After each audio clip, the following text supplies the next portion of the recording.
ध्यान दें, आज का टॉपिक अकाउंट के पार्ट बी के अंतर्गत शेयर और शेयर कैपिटल। शेयर किसी भी कंपनी में विद्यमान पूंजी को छोटे छोटे भाग में बांट दिया जाता है। मतलब कंपनी कितना में रजिस्टर्ड हुआ है, रजिस्टर्ड कार्यालय में कंपनी के पूंजी का क्या अमाउंट वर्णन किया गया है, उस अमाउंट को छोटे छोटे भागों में हम बांट देते हैं। वही छोटा भाग शेयर कहलाता है। A small fraction of authorised capital are called share. Company के पूंजी के छोटे भाग को अंश कहते हैं। अंश दो तरह के होते हैं, पहला समतांश और दूसरा पूर्वाधिकार अंश। समतांश वे अंश जिनके धारक को कंपनी का ओनर कहते हैं। Equity share holder are also called owner of company. Objective में भी पूछता है, समता अंशधारी होते हैं तो कंपनी के स्वामी, ओनर, मालिक। ठीक है। और प्रीफरेंस शेयर, इसके धारक को कंपनी का ओनरशिप नहीं प्राप्त होता है। तो चूंकि इसको कंपनी का ओनरशिप प्राप्त नहीं होता है, इसीलिए कंपनी के वाइंडिंग अप में, समापन में अंश एवं लाभांश पर पहला अधिकार पूर्वाधिकार अंश को होता है।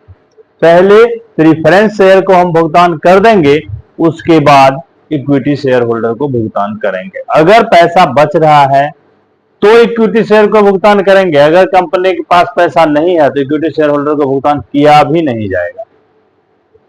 ठीक है, ये कंपनी एक्ट 2013 में वर्णित है। तो शेयर कंपनी के पूंजी के छोटे भाग को अंश कहते हैं। अंश दो प्रकार के हैं, पहला इक्विटी शेयर और दूसरा प्रीफरेंस शेयर।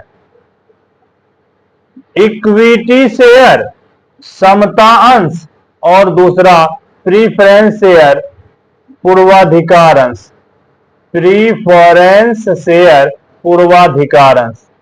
अब इस पूर्वाधिकार अंश को दो भाग में बांटा गया है, cumulative preference share, cumulative preference share और non cumulative preference share.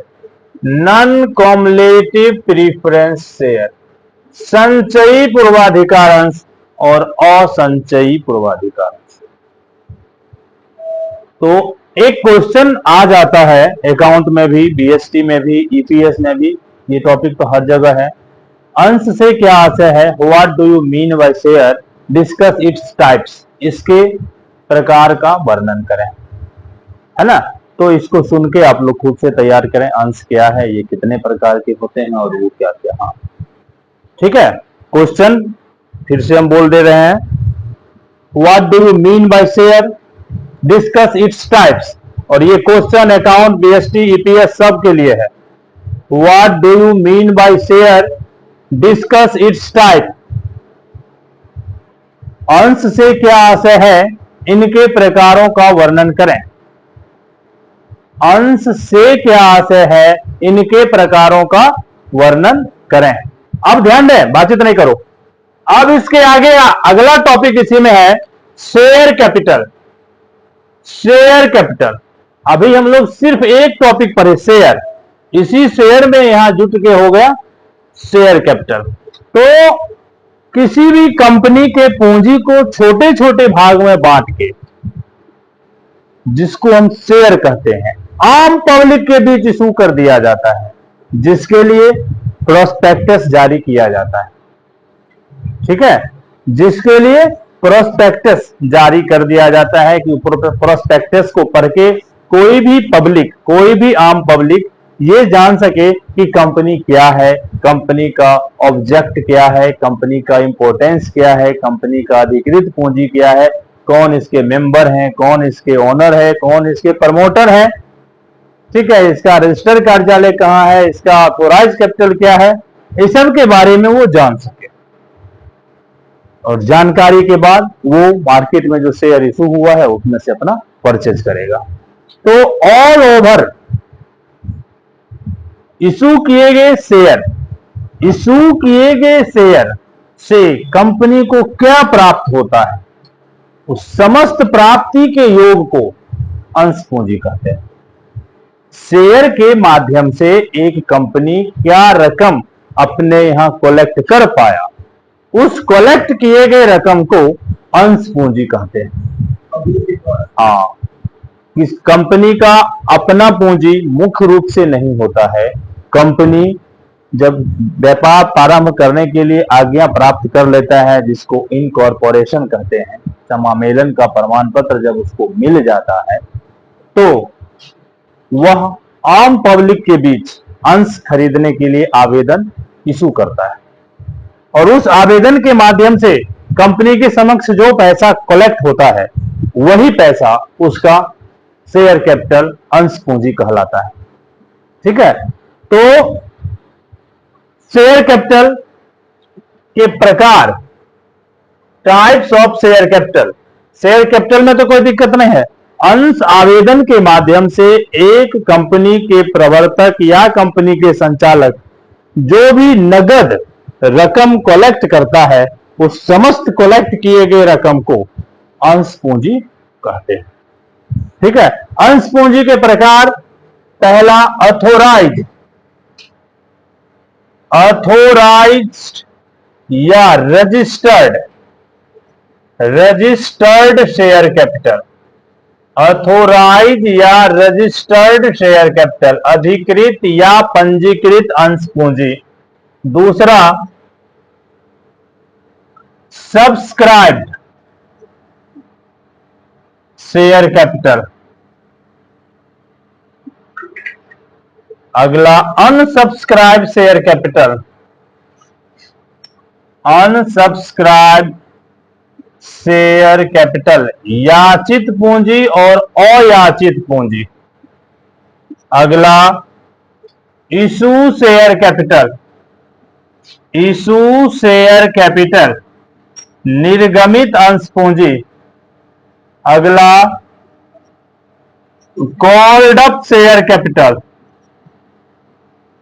Called up share capital. और अगला, paid up share capital. Paid up share capital. और किसी भी कंपनी के हाथ में यही अंश पूंजी जाता है। वास्तव में पब्लिक क्या चुकाया, ठीक है, ये सब एक नाम है। कंपनी के संचालक के पास यही पैसा पहुंचता है जिसको हम पेड अप शेयर कैपिटल कहते हैं, और यही कंपनी का मुख्य पूंजी होता है जिसके आधार पे कंपनी अपना व्यवसाय संचालित करती है। ठीक है, तो अंश पूंजी के प्रकार, अथोराइज या registered share capital, subscribe share capital, unsubscribe share capital, issue share capital, called up share capital और पेड अप शेयर कैपिटल। ठीक है, इसके बाद का टॉपिक आता है, जब शेयर इशू होता है तो सब्सक्राइब दो रूप में होता है, एक ओवर और दूसरा अंडर। ओवर, सपोज करो 1,00,000 शेयर हमने इशू किया, हमारे पास एप्लीकेशन 1,10,000 के लिए आ गया, है ना। जैसे अभी कोई वैकेंसी 500 सीट के लिए निकलता है और भर देता है लाख, है ना। उसी तरह 1,00,000 आवेदन शेयर के कंपनी के द्वारा इशू किया गया, लेकिन कंपनी के पास आवेदन का पैसा जमा हो गया 1,10,000 के लिए। तो ये जो एक्स्ट्रा 10,000 जमा हुआ, ये ओवर सब्सक्रिप्शन कहलाता है। ठीक है, ये ओवर सब्सक्रिप्शन कहलाता है, अति अभिदान। ठीक है, और 1,00,000 इशू किया गया लेकिन 90,000 के लिए ही पैसा आया, है ना। तो यहां 10,000 जो कम आया ये कहलाता है अंडर सब्सक्रिप्शन। तो ये शेयर दो रूप में प्राप्त होता है, एक ओवर सब्सक्रिप्शन और दूसरा अंडर सब्सक्रिप्शन। ओवर सब्सक्रिप्शन क्या होता है? जब मांगे गए अंश आवेदन से अधिक अंश के लिए आवेदन प्राप्त हो जाता है। Application amount received more than issue share application, that is called over subscription. मांगे गए राशि से अधिक के लिए अंश आवेदन की प्राप्ति हो जाए तो ये ओवर सब्सक्रिप्शन, और जब मांगे गए से कम की प्राप्ति होती है तो ये अंडर सब्सक्रिप्शन। ठीक है। अब शेयर इशू जो हम करते हैं, शेयर इशू 3 कंडीशन में होता है। इशू शेयर, इशू शेयर ये जो हम करते हैं अंश का निर्गमन, ये पॉइंट ए एट पर, point B at premium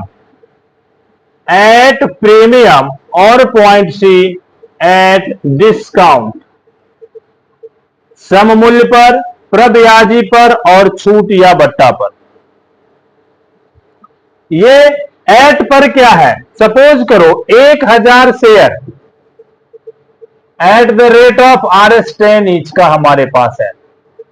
1000 share at the rate of RS10 each, यानी हमारे अंश का बुक वैल्यू 10 रुपया है। ठीक है। तो एट पर मतलब बुक वैल्यू पर, यानी 10 रुपया है तो हम 10 रुपया ही मांगेंगे। अर्थात जब बुक वैल्यू के बराबर ही राशि मांग की जाती है तो इसे एट पर कहते हैं। अब 10 रुपया के बदले हम पब्लिक से 11 रुपया ईच करके मांगे, 10 प्लस 1 11 रुपया करके हम मांगते हैं, यानी बुक वैल्यू से अधिक की मांग करते हैं। जैसे कोई कंपनी बहुत अच्छा है, लगातार उसका शेयर इंक्रीज कर रहा है, तो संचालक उसका बुक वैल्यू से ज्यादा प्राइस रख लेता है ना। तो जब बुक वैल्यू से ज्यादा डिमांड किया जाता है तो ऐसे इशू को एट प्रीमियम कहते हैं। और 10 के बदले मार्केट में शेयर नहीं बिक रहा है तो चलो बुक वैल्यू 10 रुपया है, हम 1 रुपया घटा के 9 रुपया पर ही बेचना शुरू कर दें। पब्लिक को कागज बनेगा 10 रुपये का, लेकिन हम उसे पैसा ले रहे हैं 9 रुपया। ठीक है। तो यहां जब बुक वैल्यू से कम मूल्य के लिए शेयर हम इशू करते हैं तो इसे एट डिस्काउंट कहते हैं। आ जाओ। बुक वैल्यू से कम मूल्य के लिए जब हम अंश निर्गमित करते हैं तो इसे यहीं बैठो ना, तो इसे हम डिस्काउंट पर निर्गमन करते हैं। क्लियर। तो 3 रूप में शेयर इशू होता है। एक बुक वैल्यू के इक्वल वैल्यू पर जिसे हम एट पर कहते हैं, दूसरा बुक वैल्यू से मोर वैल्यू पर जिसे हम प्रीमियम कहते हैं, और बुक वैल्यू से लेस वैल्यू पर जिसे हम डिस्काउंट कहते हैं। अब इसके बाद शेयर इशू होने के बाद पता चलता है कि इसमें 2 कंडीशन हो गया। ये शेयर 2 कंडीशन में इशू हुआ। पहला calls in arrear, calls in arrear, और दूसरा calls in advance, calls in advance. ठीक है। अब यहां ध्यान दें, यहां जो हम एग्जांपल दिए 10 रुपया है RS10 ईच, ये RS10 ईच 2 या 3 इंस्टॉलमेंट में विभक्त है। पहला एप्लीकेशन खरीदते समय सपोज करो 2 रुपया, एप्लीकेशन जब एक्सेप्ट हो जाता है उसके बाद के प्रोसेस को हम अलॉटमेंट कहते हैं। तो अलॉटमेंट पर 3 रुपया, और first and final call, first and final call इसके लिए हम इशू किए 5 रुपया। कुल मिला के 10 रुपया वाला हमारा शेयर है, यानी एक आदमी से 10 रुपया हमको हर हाल में लेना है, तो 2 रुपया एप्लीकेशन के माध्यम से ले लिए, 3 रुपया अलॉटमेंट के माध्यम से और 5 रुपया फिर कॉल्स के माध्यम से, 3 इंस्टॉलमेंट में लिए। तो एक अंशधारी कोई इस 1000 शेयर में से कोई एक शेयर होल्डर जो 100 शेयर हमसे लिया था, जो 100 शेयर हमसे लिया था, वह पैसा ये दोनों का दे दिया लेकिन इसका नहीं दिया। तो जहां इसका पैसा नहीं दिया तो कितना होगा, 100 को 5 से गुना करेंगे तो इसका पैसा कितना हो जाएगा, 500 रुपया इसका बनता है जो नहीं दिया। तो ये 500 रुपया हमारा एरियर हो जाएगा। जब मांग किए गए रकम का भुगतान शेयर होल्डर निर्धारित समय पर नहीं करते हैं तो ऐसे ना भुगतान किए गए राशि को कॉल्स इन एरियर कहते हैं। एरियर बकाया, ड्यूज, ठीक है। और कॉल्स इन एडवांस, यही कंडीशन समझो, 100 शेयर है, 5 रुपया वाला फर्स्ट एंड फाइनल कॉल का है। अलॉटमेंट का जब हम 3 रुपया मांगे तो यहीं पे ये आदमी सारा पैसा दे दिया, 3 के बदले यहीं पे वो 8 का 8 हमको पेमेंट कर दिया। तो यहां जो 100 गुने 5, 500 अलॉटमेंट पर फाइनल कॉल का पैसा आ गया, तो ये पैसा हमारा एडवांस कहलाएगा। तो जब बिफोर पेमेंट कर देता है कोई शेयर होल्डर, जिस पैसा का हम डिमांड नहीं किए हैं, अभी उसका टाइम नहीं आया है, लेकिन उस पैसा का भी कोई share holder before time payment कर देता है, तो ऐसे पेमेंट को एडवांस कहते हैं, ठीक है। और अब ध्यान दें, कंपनी एक्ट 1956 जो पहले था, इसमें एरियर पर 5% और एडवांस पर 6% इंटरेस्ट का प्रोविजन था। एरियर अगर कोई रख लेता है तो उससे पैसा जब मिलेगा तो 5% के हिसाब से ब्याज के साथ मिलेगा, और एडवांस अगर कोई दे दिया है तो उसको हम 6% के हिसाब से ब्याज देंगे।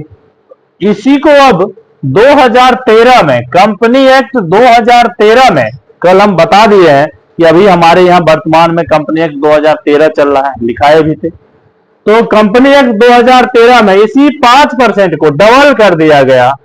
अब हमारे यहां ब्याज एरियर का 10% है और एडवांस को भी डबल कर दिया गया, एडवांस पर 12% है। और ये ऑब्जेक्टिव में पूछता है एरियर पर ब्याज का प्रतिशत क्या है, एडवांस पर ब्याज का प्रतिशत क्या है, ठीक है।